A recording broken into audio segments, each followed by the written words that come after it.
Hello, welcome back to the channel.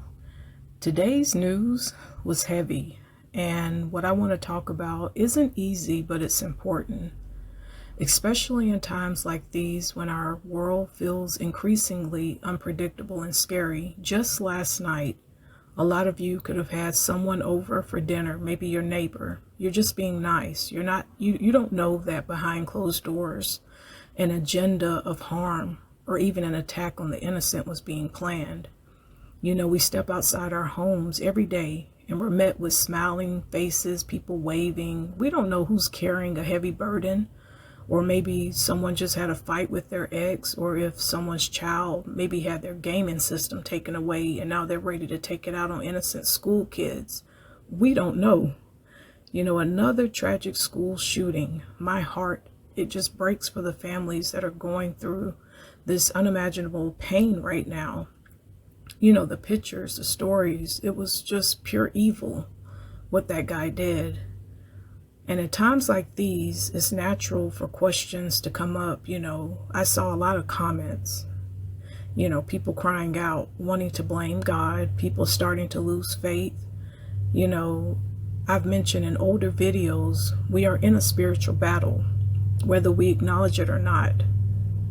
Apostle Paul reminds us, sorry, I had to pause the video. Sorry about that. Apostle Paul reminds us, for our struggle is not against flesh and blood, but against the rulers, against the authorities, against the powers of this dark world, and against the spiritual forces of evil in the heavenly realms.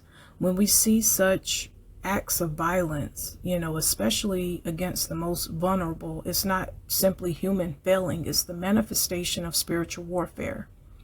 The enemy is a thief, and his main job is to steal, kill, and destroy. God is not the author of evil. He doesn't tempt us with it, nor does he cause it.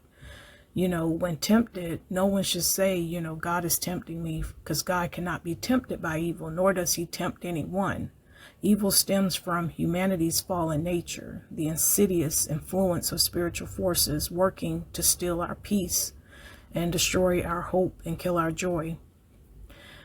More than ever, during these times, pray over your family, your neighbors, your friends before you leave out the house, before you go through your day. Make it a non-negotiable part of your routine. Ask the Lord to cancel any demonic plans or traps set out by the enemy, and pray for divine protection around your loved ones, a spiritual shield against unseen arrows. When my son had first started high school last year, and I would not leave the parking lot until I covered his entire school, the staff, other students. I would cover that school in prayer. So I'd just be sitting in my car praying. I told him one day, I said, if you ever turn around and you still see me sitting out there parked, that's because I'm praying over y'all day. I'm not ashamed to pray. I don't care what people think. But I would not pull off from that school until that school was covered. Tonight before you go to bed, hug your children tight. Send prayers and healing to the families that lost kids today.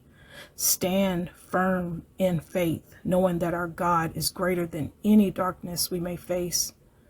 My heart is with all those suffering, and my prayers are for peace, comfort, and divine protection over all of us. Until next time, stay blessed and keep praying.